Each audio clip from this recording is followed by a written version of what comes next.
Playing zombies solo, that's a horror game. But playing a co-op?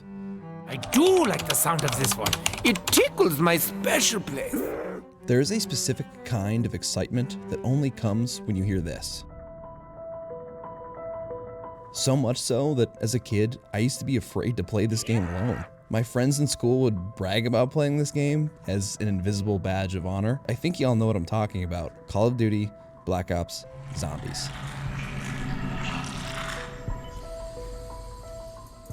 Before it was a global phenomenon, our favorite, zombies. Zombies was just an Easter egg. Back in 2008, a small group of developers at Treyarch stayed late after work to experiment with a side project. They took a building from World at War campaign, added some boardable windows, and created a basic survival loop. At that time, Activision actually thought a zombies mode would be a disgrace to the Call of Duty brand, so the team was forced to hide it. You couldn't even play it until you sat through the entire end credits of the main campaign.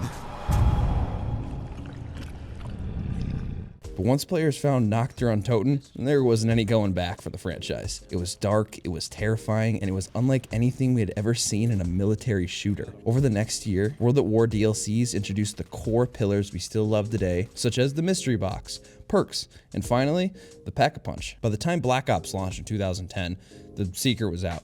Treyarch didn't just include zombies, they made it a centerpiece. They took the gritty, experimental foundation of World at War and polished it into a masterpiece. They gave us iconic characters and maps like Keynote or Toten, and 5, which turned this niche little side survival mode into a household name. You gotta get chugged, my boy. You guys major? Theater. Playing zombies solo, that's a horror game. But playing a co-op? Now that was an experience. Fucking balls, how do you go down on dogs? There was something special about seeing your TV split into two. You lose half your field of view and the frame rate might lag a little bit, but it didn't really matter because you weren't alone in the dark anymore. Co-op in Black Ops 1 wasn't just about shooting together, it was about the constant high-energy negotiation. Oh, let me shoot him with it. Go! You weren't trying to type in a chat box or yell over a mic, you were yelling across the couch. Don't buy that door yet, or hey, I'm hitting the box, cover me. It was just raw, unfiltered teamwork. And let's be honest, it was a little bit of a test of friendship. We all had that one friend who would accidentally steal kills from your window in round 1, or the guy who'd go down to the most impossible spot to reach, forcing you to make some suicide run after just getting all your perks back.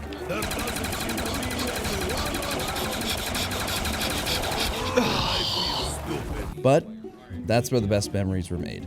When you finally revived your buddy with a second left before he totally died, or when you both stood back to back in the Pack-a-Punch room in Kino, throwing grenades down onto the stage, that was the best, and you couldn't get that from playing online with strangers. It was personal. It was your living room, your best friend in a shared mission just to survive one more round. All right, that was a bad move. That was a bad move. But so what? Black Ops 7 has co-op zombies. Why not just play that on the couch? And even if you can't, online is an option too. Well, my valued viewer, I'm glad you asked. If you play modern zombies maps today, you feel like a superhero. You're sliding across the floor, activating your special abilities and following objective markers on a crowded HUD. But Black Ops 1, it's not an action movie, it was a horror movie. There was a genuine sense of dread built into the game. The maps were gritty, the lighting was oppressive, and the zombies didn't feel just like mindless targets, they felt like a real threat. When you heard the scream of a Nova Crawler coming down from the ceiling, or that frickin' Einstein guy or whatever the hell he is running at you in 5, your heart rate actually went up. Heck, even the menu scared me. You weren't a specialist with a magic sword. You were just one of the guys with a pistol trapped in a nightmare. The simplicity extended to the difficulty. Newer games are much more forgiving with all sorts of different unique tools to get back in the game or to make killing zombies trivial, which isn't necessarily a bad thing. However, in Black Ops 1, one wrong turn in a narrow hallway ended the run completely. There's no armor plates to save you and you felt fragile. The vulnerability is what made that split-screen experience so intense.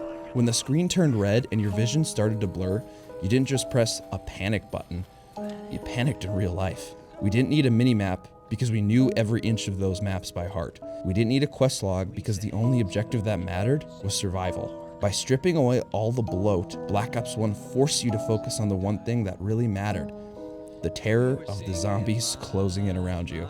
Okay, I hear you. I still haven't addressed why couch co-op is better than just playing online. And again, this video isn't about why online is bad. I want to talk about why couch co-op made it even better. If you want to play zombies with a friend today, it is undeniably easier. Let's just say that right now. You put on your headset, you click a name on the friends list, and you're in, and that's awesome. No one has to drive anywhere, and no one has to share a screen.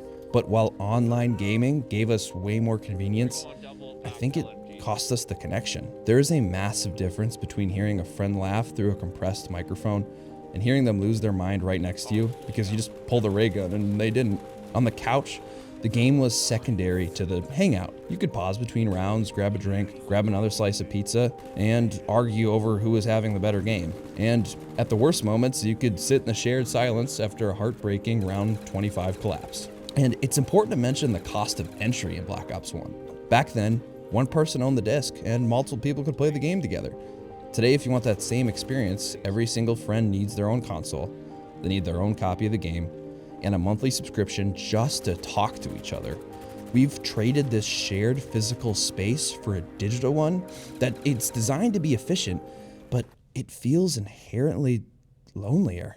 Modern gaming is optimized for the grind, but couch co-op was optimized for the memory. You don't remember the random person you met in a match-made lobby 3 years ago, but I bet you remember exactly where you were sitting when you and your best friend finally beat round 25 on Kino for the first time. We didn't realize it at the time, but the pixels were never the point. It was the person sitting next to you. At the end of the day, Black Ops 1 Zombies isn't just a game mode. It's a time machine. When I look at this footage I recorded from this live stream, I don't see low resolution textures or an old janky HUD. I see a time in my life when things were a lot less complicated. We didn't know back then, but we were living through a golden era. We just thought we were killing time on a Friday night.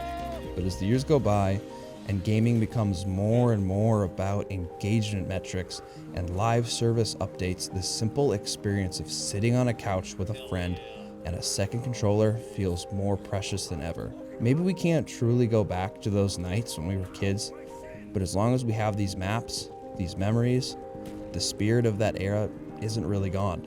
It's still right there. It's waiting for you to hit start and to grab a second controller. Listen, I want to hear from you guys. What's your go-to map back in the day? And who was that person sitting next to you on the couch that you couldn't have survived without? Drop a comment and let's talk about it. I appreciate you guys for watching, and I'll see you all in the next round. Cheers.